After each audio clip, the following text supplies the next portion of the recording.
Assalamualaikum warahmatullahi wabarakatuh. Bagaimana kabarnya anak-anakku? Anak yang soleh dan anak yang soleha. Hari ini kita akan belajar tentang meyakini Nabi dan Rasul Allah menjadi generasi digital yang berkarakter. Perkenalkan, nama saya Novita Erdianti SPD, Pendidikan Agama Islam, Guru SMP Al-Khairiyah Kota Tegal. Mari kita belajar bersama-sama PAI pada kelas 8 semester 2. Yang pertama yaitu tentang pengertian dari iman. Iman secara bahasa berarti pengakuan, al-ikrar yang melahirkan sikap menerima, al-qabul dan tunduk, al-izyan. Sedangkan secara istilah, iman berarti membenarkan dengan hati, mengikrarkan dengan lisan, dan membuktikan dengan perbuatan. Seseorang dikatakan beriman apabila hatinya menerima dan meyakini keberadaan Allah Subhanahu wa Ta'ala, mengikrarkannya dengan membaca 2 kalimat syahadat yang berbunyi asyhadu alla ilaha illallah wa asyhadu anna muhammadar rasulullah, dan mengamalkannya dalam kehidupan sehari-hari. Adapun yang dimaksud iman kepada Nabi dan Rasul adalah membenarkan bahwa Allah memiliki Nabi dan Rasul yang sengaja dipilih untuk menyampaikan wahyu kepada umat manusia. Diutusnya Nabi Rasul itu merupakan bentuk kemurahan Allah. Nah, atas kemurahan Allah kepada setiap umat diutus seorang Rasul. Tidak ada satu umat pun yang tidak diutus Rasul kepada mereka. Melalui para Nabi dan Rasul itu, manusia bimbingan untuk meyakini keberadaan Allah Subhanahu wa Ta'ala dan kemudian dapat beribadah kepadanya dengan benar. Lalu, secara bahasa Nabi berarti pembawa berita, sedangkan Rasul berarti utusan. Secara istilah, ada perbedaan pengertian antara Nabi dan Rasul. Nabi adalah seorang laki-laki yang diberi wahyu Allah untuk dirinya sendiri. Sedangkan Rasul adalah seorang laki-laki yang diberi wahyu oleh Allah untuk dirinya sendiri dan untuk disampaikan kepada umat manusia.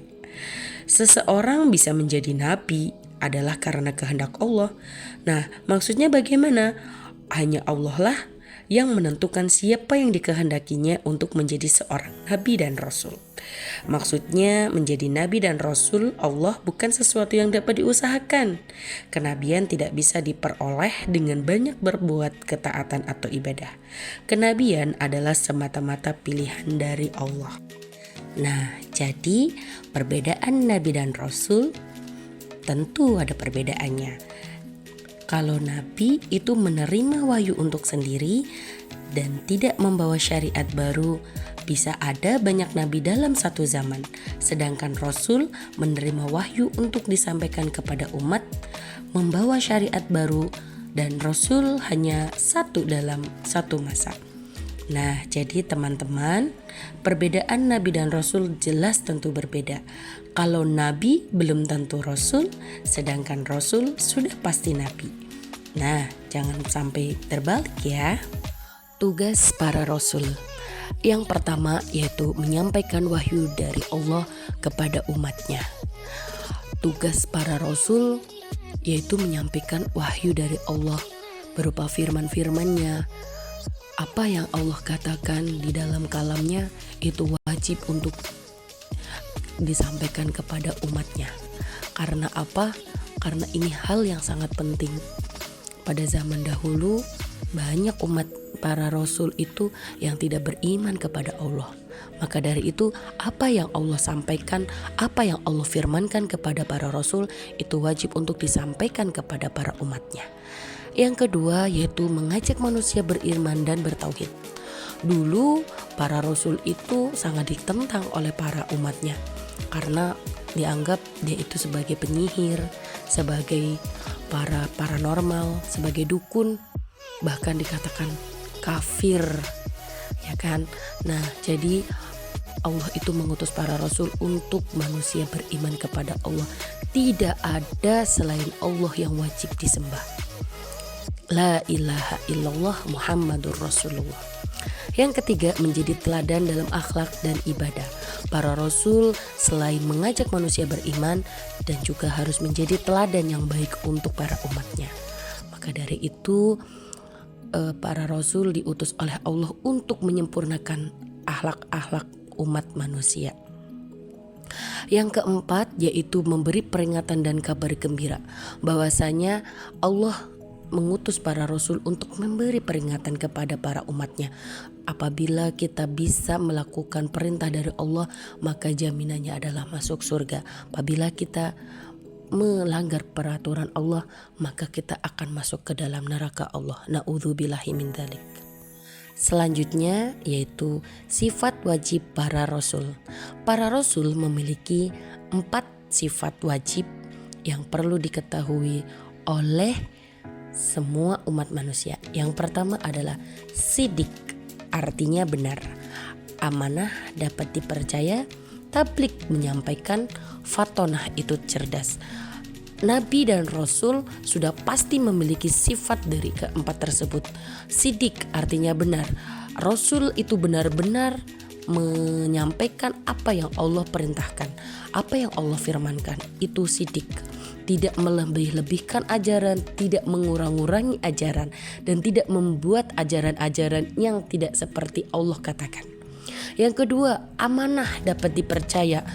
Para Rasul itu tidak mungkin berbohong, karena beliau memiliki sifat yang namanya amanah, dapat dipercaya. Apapun yang Allah sampaikan, apapun ajaran itu, pasti Rasul akan menyampaikan kepada umatnya. Itulah sifat amanah para Rasul. Berbeda dengan para manusia zaman sekarang, diberi mandat, diberi kepercayaan, pasti ada yang berbohong, ada juga yang berdusta. Itulah sifat yang wajib dan perlu diteladani dari para rasul. Yang ketiga yaitu tablik, menyampaikan apa-apa saja yang Allah berikan kepada para rasul, apa-apa yang Allah berikan ataupun firmankan kepada rasul itu pasti akan disampaikan. Itu. Nah, yang keempat adalah fatonah. Tidak ada nabi yang bodoh, tidak ada nabi yang tuli, pasti cerdas, pasti pintar. Dari fatonah itu para rasul itu diberikan kelebihan dari Allah Subhanahu wa ta'ala. Setelah mengetahui sifat wajib bagi rasul, sekarang kita akan belajar apa sih sifat mustahil bagi rasul. Yang pertama yaitu kizib, artinya berbohong. Rasul tidak mungkin berbohong dan mengumpat-ngumpatkan ajaran-ajaran dari Allah. Yang kedua hianat, tidak amanah, suka berdusta. Tidak mungkin para rasul itu berbohong, ya kan? Apalagi tidak amanat, berkhianat kepada umatnya, itu tidak mungkin. Nah, yang ketiga adalah kitman. Kitman yaitu menyembunyikan. Yang namanya sifat mustahil itu berarti kebalikan dari sifat wajib gitu ya. Sifat wajib itu 4, mustahil itu 4. Seperti itu. Nah, yang keempat yaitu baladah atau bodoh. Tidak ada rasul yang bodoh. Jika bodoh, maka tidak bisa dong menyampaikan para ajaran-ajaran yang dari Allah untuk umatnya. Nah, jadi teman-teman, rasul itu memiliki 3 sifat. Sifat yang pertama sifat wajib, yang kedua sifat mustahil, dan yang ketiga sifat jaiz. Sifat wajib tadi sudah diketahui ada 4, sifat mustahil itu ada 4, dan sifat jaiz bagi rasul itu ada 1. Kemudian jumlah para rasul. Jumlah para rasul itu ada 25 yang wajib diketahui, dan ada jumlah nabi itu sangat banyak. Diceritakan dalam kitab Aqidatul Awam ada kurang lebih jumlah para nabi itu ada 1024 nabi. Itu tidak perlu untuk dihafalkan semua ya, tetapi yang wajib diimani ada 25 nabi dan rasul. Nah, siapa aja sih nama-nama nabi dan rasul? yang wajib diketahui, yaitu ada 25. Yang pertama ada Nabi Adam, Nabi Idris, Nabi Nuh. Kalau misalkan dinyanyikan seperti ini, Adam, Idris, Nuh, Hud, Soleh, Ibrahim, Lut, Ismail, Ishak, Yakub, Yusuf, Ayub, Syuaib, Musa, Harun, Zulkifli, Daud, Sulaiman, Ilyas, Ilyasan, Nabi Yunus, Zakaria, Yahya, Isa, Muhammad Sallallahu alaihi wasallam. Itulah nama Nabi dan Rasul. Selanjutnya yaitu Rasul Ulul Azmi. Allah Subhanahu wa Ta'ala membedakan derajat para nabi dan rasul. Di antara para nabi dan rasul Allah, ada yang memiliki derajat yang disebut dengan ulul azmi. Rasul-rasul ulul azmi berarti rasul-rasul yang memiliki keteguhan hati dalam menghadapi setiap kesulitan dalam menyampaikan tuntunan Allah Subhanahu wa Ta'ala kepada umatnya. Mereka memiliki kesabaran, ketabahan, dan keteguhan sikap dalam berusaha mencapai tujuan yang telah ditetapkan. Gelar yang diberikan kepada 5 rasul yaitu Nabi Nuh, Ibrahim, Musa, Isa, dan Muhammad Sallallahu Alaihi Wasallam. 5 rasul ini memiliki kesabaran, ketabahan, dan keteguhan yang sangat luar biasa dalam menjalankan tugas menyampaikan risalah kepada umat manusia. Lalu hikmah apa sih dalam beriman kepada Rasul? Yang pertama yaitu meneladani akhlak para Rasul, meningkatkan keimanan kepada Allah, semakin yakin bahwa Islam adalah agama yang benar, menjadi pribadi yang sabar dan tegar menghadapi ujian. Pada zaman atau generasi digital ini, kalian tentu tahu bahwa masa sekarang ini dikenal dengan istilah era digital. Sementara kalian yang lahir dan tumbuh di era ini disebut sebagai generasi digital. Bahkan kalian juga sering disebut digital native atau penduduk digital asli, karena semenjak usia dini kalian sudah akrab dengan dunia digital tersebut. Nah, ada banyak hal positif yang harus kalian lakukan, yaitu di era informasi tentang topik-topik yang dibutuhkan ataupun disukai dapat diperoleh dengan mudah. Dengan kita beriman kepada Rasul, kita juga tidak boleh yang namanya menyampingkan ajaran-ajaran Rasul, ya kan? Yang biasanya kita belajar hanya di dunia digital saja, kita bukalah kitab-kitab yang pernah dituliskan oleh para sahabat Nabi, yang pernah dikarang oleh para tabiin, seperti itu. Ya, dan kita selalu meneladani akhlak para rasul. Banyak zaman sekarang yang sudah memulai dari berpakaiannya, ya kan, keimanan kepada Allah, kayak gitu. Yang namanya beribadah tidak hanya di masjid atau dimanapun.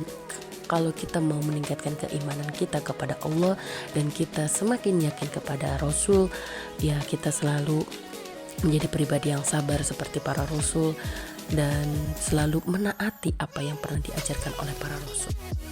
Untuk penutup atau refleksi, saya ingin bertanya, sudahkah kita meneladani akhlak Rasulullah dalam kehidupan sehari-hari? Apakah kita hanya mendengar dan itu hanya menjadi angin lalu lalang?